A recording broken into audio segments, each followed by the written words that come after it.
Good day, ladies. Welcome back. You've probably been a bit shocked at my last couple of videos. Here I am, a menopause educator, giving you tutorials on broad topics like the so-called healthcare industry and medical insurance. The reason I present these sorts of things as well as educate you specifically on all things menopause is because so many women meet with frustration in trying to get what they want for managing their menopause. And the vast majority of that frustration stems from not understanding how the medical system works. Knowing how something works is critical to your success with everything. Here's an analogy. If you have no idea that you're going to become menopausal one day, you'll be caught completely off guard when you start having symptoms of menopause.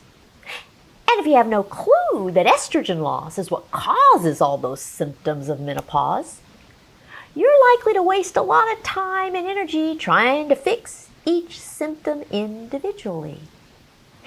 And if you don't know that there are diseases associated with menopause, you may miss your opportunity to prevent those diseases.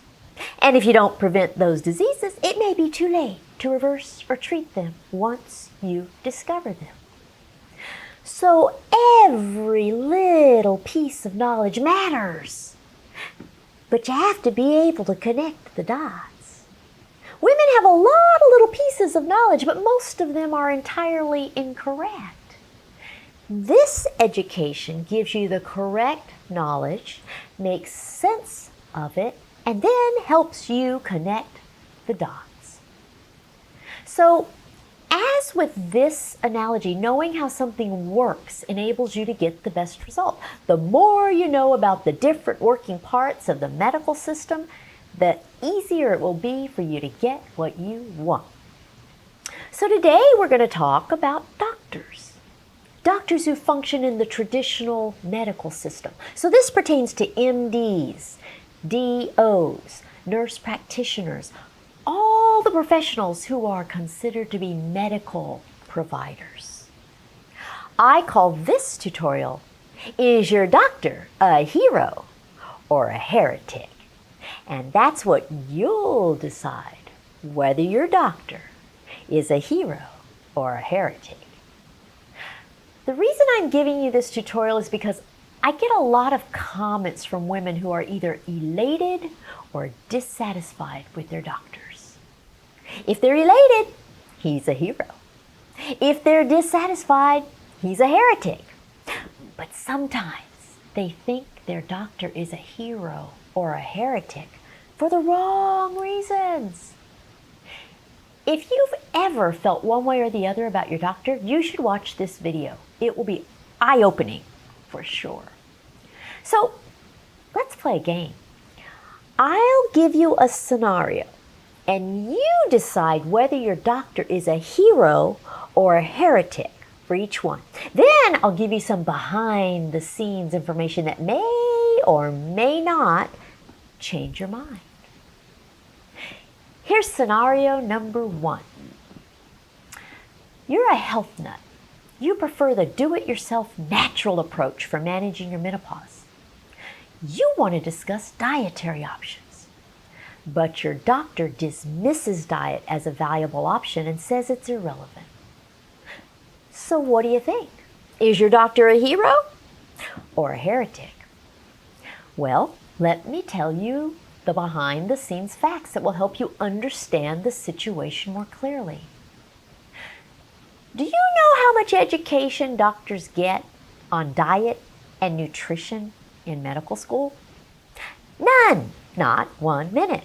So the fact is that your doctor knows nothing about diet or nutrition. Now you may find that incredulous, but diet and nutrition belong to the wellness industry, and doctors are not part of the wellness industry. Dietitians, nutritionists, and naturopaths get an education in nutrition. Doctors get an education on how to treat disease. They know nothing about diet. So, If your doctor indulged your desire to discuss diet, he would be doing so outside his realm of expertise. And here's the other fact. Diet plays a part in every aspect of menopause, both symptoms and diseases. But diet alone cannot alleviate symptoms or prevent any diseases except heart attack. So despite the fact that your doctor is the wrong professional to use for discussing diet, you would still need more than just dietary options for everything related to your menopause. Do not base your concept of general knowledge of doctors by what you learn from me. I'm an oddball. See, I go to school after school after school. I like to learn everything. So I approach your menopause management options as a smorgasbord of all categories of options. Most other medical doctors only know the medical options. So, is that doctor still a hero? Or is he still a heretic? Or have you changed your opinion one way or the other? Okay, let's go to scenario 2. You go to your GP, general practitioner, when you start having all the symptoms of menopause. You've been watching my videos and you know that you want HRT at a dosage that will prevent the diseases associated with menopause. But when you ask your GP for HRT, he gives you a dosage that is not even half of the required dosage for preventing the diseases of menopause. You balk and ask for a higher dosage. But your GP says, "Oh no, the risks are too great. I give everyone the smallest dosage for the shortest period of time." Does that make your doctor a hero or a heretic? Here are the facts behind this scenario. Do you know how much education on menopause doctors get in medical school? About 1 hour. That's it. All doctors go to medical school for 4 years, but then they do an additional 4 years of training called a residency. And the residency focuses only on their chosen area of medicine. So all doctors other than gynecologists usually have no further education or training on menopause. They just have that 1 hour. And that means they know the basics. So GPs, family practitioners, and internal medicine docs are tinkers of all trades and masters of none. They know a little about a lot of things, but they aren't experts on anything. So all doctors other than gynecologists are doing the best they can with the little knowledge they have on menopause. If you've attended my 2-day seminar, you have a lot more knowledge than they have. Now, gynecologists spend 4 years after medical school learning women's health in great depth. Much of that education pertains to menopause. So gynecologists know a ton more than other kinds of doctors about menopause. And if you can find a gynecologist who specializes in menopause, you'll be working with a true menopause expert. So if you can find a menopause expert, you'll save yourself a lot of agony. Here's how you can find one. If you live in North America, go to www.menopause.org. That's the North American Menopause Society. So it's menopause.org. Click on the tab that says For Women, and then you'll see a drop-down menu. And on the drop-down menu, click on Find a Menopause Practitioner. And then you just put in your zip code, and all the menopause specialists near you will pop up. So your non-gynecologist doctors who help you manage your menopause are doing the best they can with the little bit of knowledge they have, but they cannot help you like a menopause specialist can. So, is your doctor still a hero? Or is he still a heretic? Or have you changed your opinion one way or the other? Okay, here's scenario number 3. You've heard about bioidentical hormones. You don't know much about them, but it seems that they're all the rage, and you decide you want them. So you go to your doctor, tell him your girlfriend gets bioidentical hormones from a compounding pharmacy, and that you want the same thing she's taking. But your doctor says, I don't prescribe compounded bioidentical hormones and your insurance doesn't allow them. And he writes you a prescription for estradiol and micronized progesterone. So, is your doctor a hero or a heretic? Well, here are the facts. The word bioidentical simply means identical to the molecules in your body. It has nothing to do with whether or not the hormones come from a compounding pharmacy. The vast majority of insurance companies will not pay for compounded bioidentical hormones because they are not FDA approved or regulated in any way. The prescription your doctor wrote for estradiol is bioidentical. It's just made by a pharmaceutical company instead of a compounding pharmacy. And insurance covers it. And the prescription he wrote for micronized progesterone is also bioidentical. It too is made by a pharmaceutical company rather than a compounding pharmacy. And insurance covers it. So your doctor has given you exactly what you want, but he's done so in a way that your insurance company will pay for it. So is your doctor still a hero? Or is he still a heretic? Or have you changed your opinion one way or the other? Let's go on to scenario number 4. In this scenario, you're already taking HRT and you love it. You don't want to change a thing. But when you go to your doctor for your regular checkup, he says he's going to give you a different brand of your HRT. Same hormones, just a different brand. You protest saying that you like what you're on. The doctor says your insurance won't pay for your beloved HRT anymore. So you reluctantly agree to change, but you don't believe the doctor. You think he gets a payoff from the pharmaceutical company when he puts women on the new hormones.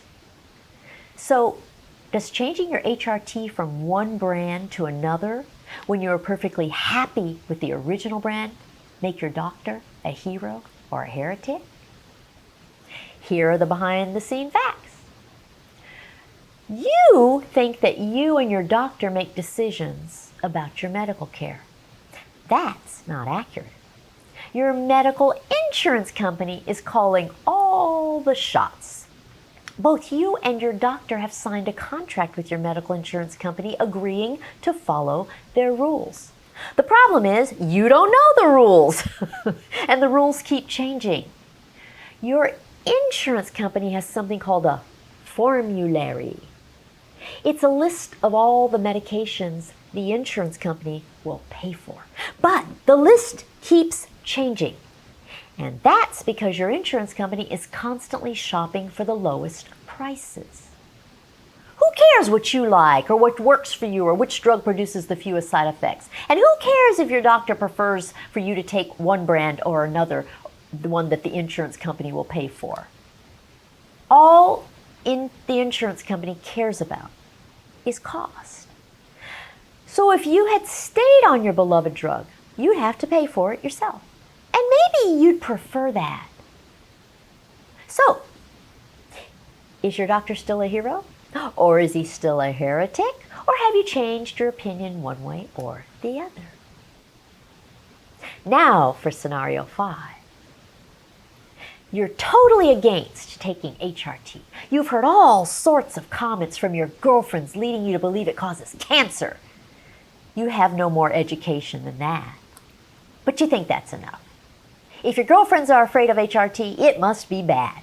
So you decide it's poison and you're dead set against it. But when you go to your doctor, you admit to having severe menopausal symptoms, including depression, vaginal dryness, hot flashes, and severe insomnia. And your bone density test indicates that you have osteopenia, meaning you're on your way to osteoporosis. So your doctor recommends HRT. You're shocked. You refuse. And then you go tell all your girlfriends that your doctor is trying to kill you.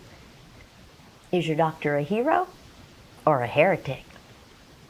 Here are the facts. HRT is indicated primarily for alleviating symptoms of menopause. But the secondary perk of taking HRT is that it prevents heart attack, osteoporosis, and Alzheimer's disease. Your doctor knows this and was trying to solve all your menopausal issues with the one option that will suffice for both the short term and the long term. But you and your girlfriends have no idea that there are benefits to taking HRT. You tell all your girlfriends to stay away from that doctor and you write a nasty review on him. But later, you discover my education, learn the facts, and decide to take HRT. So, is your doctor still a hero? Or is he still a heretic? Or have you changed your opinion one way or the other? Aren't you loving this game? Here's scenario 6. You have multiple risk factors for osteoporosis. Your doctor is worried that you'll end up with a hip fracture and incapacitated at an early age. So, he suggests that you get a bone density test now at age 50. But your insurance company follows the guidelines of the U.S. Preventive Task Force, which says you should get your first bone density test at age 65. You feel conflicted because of the big discrepancy in timing for your bone density test. You have no symptoms to suggest bone loss. And if you get the bone density test now, you'll have to pay for it. You don't think you should have to pay for it. But if you don't get the test and prove you need to do something to prevent a hip fracture, your insurance company will not pay for any medications to prevent bone loss. It's a catch-22. And your doctor's disagreement with the insurance company's guidelines is the reason you're in a bind. Does that make your doctor a hero or a heretic? Well, here are the facts. In the first 5 years of postmenopause, you lose 2% of your bone per year. Then you lose 1% of your bone per year after that. At your current age of 50, with a lot of osteoporosis risk factors, you may be well on your way to osteoporosis. But there are no symptoms to warn you of osteoporosis. You just incur a fracture. If you wait until age 65 to get your first bone density test, it may be way too late to do anything about it. Your insurance company has chosen to follow the guidelines that are least protective for you. They use the ones that are least expensive for them. Your doctor thinks you should pay for the bone density test yourself so that you can do what's best for you. So, is your doctor still a hero? Or is he still a heretic? Or have you changed your opinion one way or the other? Okay, here's scenario 7. Let's say you already have osteoporosis, and your doctor is a GP who isn't up to date on treatment for osteoporosis. He's not aggressive with anything, so he isn't familiar with the SERMs for preventing and treating osteoporosis. I taught you about those in videos 34 and 35. You aren't keen on taking medicines either, and your GP knows this. But you've been watching my videos, and you've learned that the SERMs are non-hormonal options for osteoporosis. You think a SERM is the perfect option for you. But when you go to your GP to discuss this, he says, just take calcium and exercise. On one hand, you're glad that he's not drug happy. On the other hand, you wonder if you'll be sorry later if you break your hip because you didn't do something more aggressive. So is your doctor a hero or a heretic? Here's the truth. Calcium cannot prevent or treat osteoporosis. Calcium has nothing to do with bone loss, which is quantity. Calcium can only improve bone strength, which is quality. So you can take all the calcium you want and you will still lose bone. So despite your preference to avoid medications and despite your GP's acquiescence to your preference, along with his own limited knowledge, you will continue to lose bone. So, is your doctor still a hero? Or is he still a heretic? Or have you changed your opinion one way or the other? Now for scenario 8. Let's say you hate the medical industry. You hate screening tests, labs, medicines, doctors, everything. You think that it's all just too much. Your opinion is just eat right and exercise and you'll be fine. You are especially against mammograms. You've never been pregnant and your breasts are very dense. And you know that it's more difficult to find early breast cancer in dense breasts when you examine them yourself, so you rarely do your self-breast exam.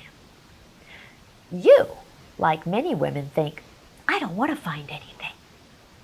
But when you go to your doctor, he does a breast exam, and he says your breasts are ultra dense, and he recommends a screening mammogram. You protest. You say, why should I get a mammogram if you can't feel anything suspicious? And your doctor says, well, that's precisely what mammograms are for, revealing the things we can't feel when they're still tiny and curable. You feel conflicted. You don't want to discover that you have breast cancer, but if you do have it, you want to find it early. You think your doctor just isn't skilled enough to rely on his breast exam. So, is your doctor a hero or a heretic? Here's what you need to know. There are 2 ways to find breast cancer early. You can feel it on your self-breast exam or see it on a mammogram. Dense breasts make it difficult to feel anything. So mammograms are very helpful in women with dense breasts, but the mammogram may not even be enough. You may also need an ultrasound. One of the most ridiculous things I've ever heard women say is, I don't want to do my breast check or get a mammogram because I don't want to know if I have breast cancer. That's completely goofy. Breast cancer is curable. A mammogram is a means of finding a disease early enough so that it doesn't kill you. So, is your doctor still a hero? Or is he still a heretic?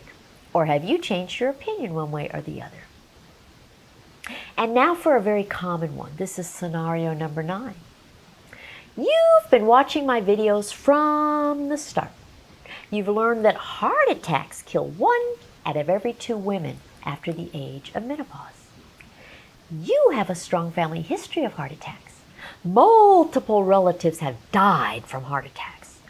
You know there's a genetic component, but you also know that your family has terrible, terrible health habits. They assume absolutely no accountability for their health. They smoke, they drink, they get fat, they never exercise. But you've conducted your life in ways that put you at very low risk for a heart attack. You're a certified health nut. You're vegan, you exercise every day, you have always maintained your perfect ideal body weight, you've never smoked, and you avoid all the bad fat foods. You know that despite the genetic component, you can do a lot to lower your risk.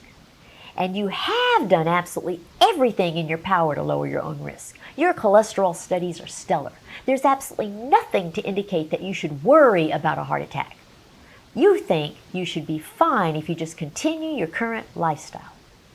So when you become postmenopausal and you start having terrible symptoms of menopause, you go to your gynecologic menopause specialist. And the menopause expert even recommends HRT. So you take the prescription home and your family is mortified. They say, don't you know that you can't take HRT since family members have had heart attacks? What kind of quack doctor did you see?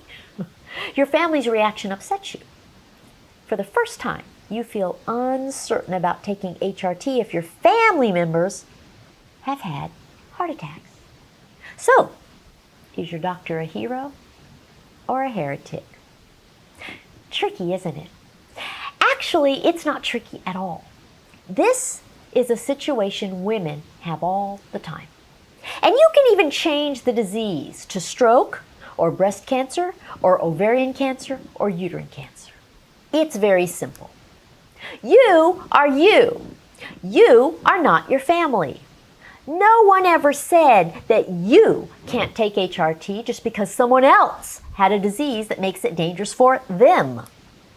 That would assume that your fate is sealed by your family members. It would assume that nothing about your lifestyle matters. It would assume that you all have the exact same genes. You don't. You do share some risks, but don't use your family history to discount everything else. That's just overkill. So, is your doctor still a hero or still a heretic, or have you changed your opinion one way or the other? Okay, here's the last scenario, number 10. You have huge fibroids in your uterus. They've caused heavy bleeding and pelvic pain for years.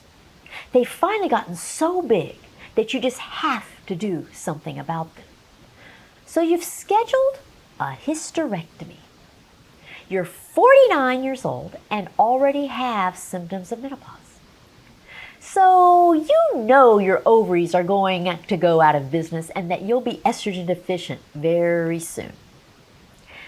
You talk to your doctor about what he's going to do with your ovaries at the time of surgery. Is he going to leave them in place or is he going to remove them? Your doctor says that he can do it either way, and he gives you 3 options.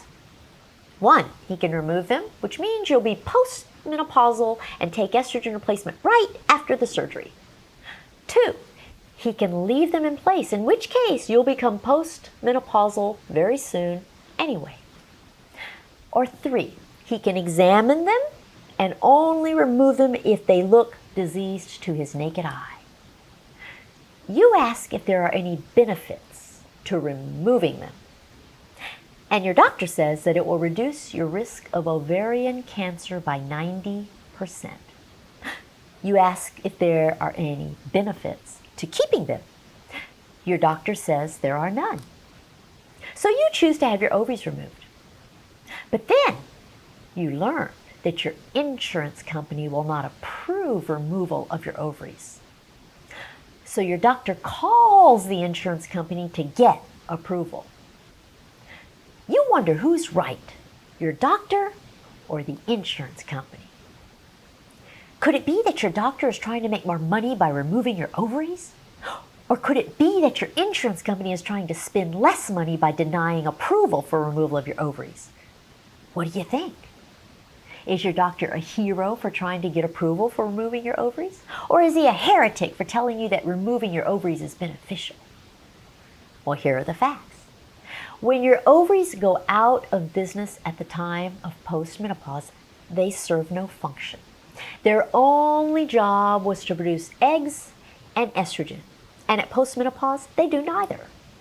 But they can still get cancer. And ovarian cancer is one of the worst because it produces no symptoms, it is very difficult to find early, and it has a very low survival rate. So, removing your ovaries would save you that worry. Your insurance company will do anything to avoid paying for just about anything. Your doctor tried to get approval for removal of your ovaries so that you wouldn't have to pay for it. So, is your doctor still a hero? Or is he still a heretic? Or have you changed your opinion one way or the other? Do you see how these scenarios could have you unsure as to your doctor's intentions? Do you see how educating yourself can make all the difference? And do you see how you play a part in all of them? The bottom line is that you need to understand how the system works. It will empower you to do your part to make good decisions for yourself. I want you to know how you, your doctor, and your insurance company interact. And I don't want you to be confused when you don't understand your doctor's behavior. It may not be heroic or heretical. It might just be a function of the rules that bind you.